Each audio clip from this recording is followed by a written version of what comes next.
They got away with it. For 2,000 years, a god commits the most unforgivable act imaginable inside a sacred temple against a woman who dedicated her entire life to the gods. And instead of punishment, she gets destroyed, her hair ripped away, replaced with living serpents, her face weaponized. One direct look, and you turn to stone, then exiled to the edge of the world, alone, untouchable. And when she finally found a way to survive in that isolation, they sent a hero to cut her head off while she slept, then mounted it on a shield and called it justice. But what if I told you? The gods knew exactly what they were doing. Every curse, every exile, every blade. It wasn't punishment. It was a cover-up. And buried inside this story is one single detail, something Ovid wrote down in plain language 2,000 years ago, that the entire Greek mythology machine has quietly hoped you'd never find. Because once you see it, you won't just feel sorry for Medusa. You'll realize the most dangerous thing in this story was never her gaze. It was what she knew, before the snakes, before the stone gaze. You need to know who she actually was, because they made sure you'd forget. Her name was Medusa, and in the oldest versions of this story, the ones buried under centuries of retellings, she wasn't born a monster. She was born a mortal woman, the only mortal among three sisters known as the Gorgons. Her sisters Stheno and Euryale were immortal. Medusa alone could die. That detail matters more than anything else in this story. Remember it.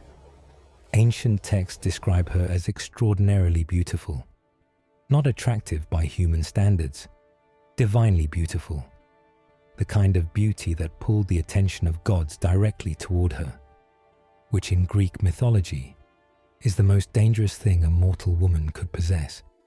She chose to enter the service of Athena, goddess of wisdom, goddess of justice. She took sacred vows, pledged her life, her devotion, her chastity. She kept every single one, right up until the moment a god decided her vows meant nothing. And here's what I need you to notice. The god who made that decision didn't choose Medusa randomly. He chose her because of where she was.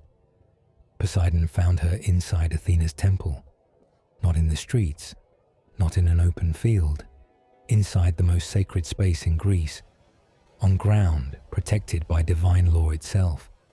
It didn't protect her. What happened next is recorded. Ancient sources don't hide it. Poseidon assaulted her inside the temple, on holy ground dedicated to the very goddess Medusa had sworn her life to.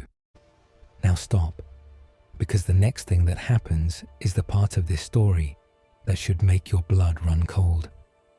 After the assault, Medusa waited for justice, for Athena, the goddess of justice, to respond to what had happened inside her own temple. Athena responded. The goddess looked at her desecrated temple, looked at the woman inside it, the woman who had served her faithfully, done nothing wrong, broken no vow, and punished her. The reasoning? The temple had been defiled. Medusa's beauty had been a provocation. She had allowed it. She was blamed for her own violation. Athena transformed her on the spot. The hair became a mass of living serpents. The face became a death sentence. One direct look, and you turned to stone instantly, permanently.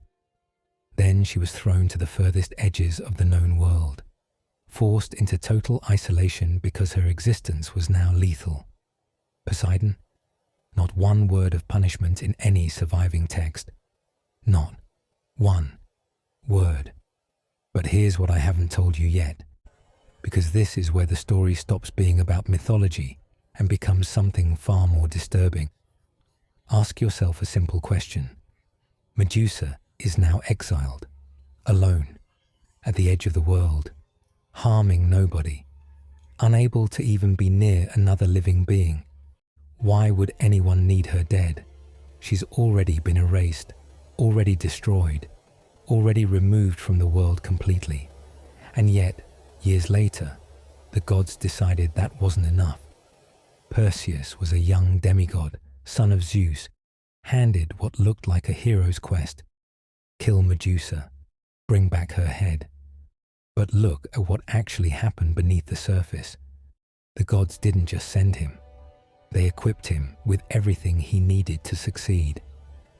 Athena gave Perseus a mirrored shield, so he could see Medusa's reflection without meeting her gaze.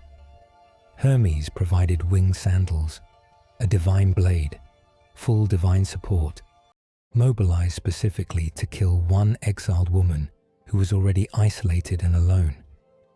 Here's the question that historians never ask loudly enough. What were they afraid she might say? Because a woman who survives what Medusa survived and lives to tell it, that's not a monster, that's a witness, and witnesses are dangerous. Perseus found her sleeping. He didn't challenge her, didn't face her, didn't give her a single moment to wake up. He used the reflection in the shield, approached in silence, and took her head while she slept. From the wound, two beings emerged, a golden warrior and Pegasus, the winged horse the world would remember forever, both children of Poseidon. She was pregnant when they killed her. Now hold that thought, because what happens next with that head is the most calculated move in this entire story. The head retained its power after death. Anyone who looked at it directly still turned to stone. Perseus used it as a weapon on the journey home, petrified enemies, won battles, destroyed an entire royal court with it. Then he gave it to Athena, the goddess who cursed Medusa, who equipped the man who killed her, who pointed the blade and called it heroism. Athena mounted the head on her aegis, her divine battle shield. She wore the face of the woman she destroyed into every war from that day forward. Think about what that actually is. The most powerful symbol of Athena's authority, the image that represented her strength across the entire ancient world, was the face of her own victim. Some sources frame this as an honor, as Athena keeping Medusa close out of respect. That's not respect, that's a statement. This is what happens to those who become inconvenient. And now, here's that buried detail I promised you at the beginning, the one that changes everything. The Roman poet Ovid wrote it down in Metamorphoses, clearly, completely, in plain language. He describes a Medusa's beauty before the assault, names Poseidon directly, frames Athena's transformation as punishment aimed at the victim, not the perpetrator. It was never hidden. It was always there. It just wasn't taught. And here's why. Because the version where the gods are guilty requires a completely different story. One where Poseidon is a predator, Athena is complicit, Perseus is an executioner, and the hero's quest is a cover-up designed to silence the only witness to a divine crime. That story doesn't build temples. That story doesn't inspire worship. So they rewrote her, made her monstrous, made her the villain, made her death feel like a victory for humanity. And it worked. For 2,000 years, it worked. Medusa's story was never about snakes and stone and severed heads. It was about what power does when someone becomes a liability. No trial, no defense, no appeal. One god violated her, another destroyed her for it, a third finished the job. Then the system that condemned her mounted her face on a shield and marched it into battle as proof of its own righteousness. The gaze that turned men to stone, given to her as punishment. But look at it differently. It was the only protection she ever had, the only thing standing between her and a world that had already proven, completely, that it would not protect her. Maybe that gaze wasn't a curse. Maybe it was the first thing in her entire story that was truly hers. So I want you to answer this honestly. Athena is worshipped as the goddess of wisdom and justice. Revered for thousands of years, one of the most respected figures in all of Greek mythology. But she punished the victim, armed the assassin, then wore the dead woman's face as a trophy. Was Athena the real monster in this story? Or was she just protecting the only thing gods actually care about? Their power. Drop your answer in the comments.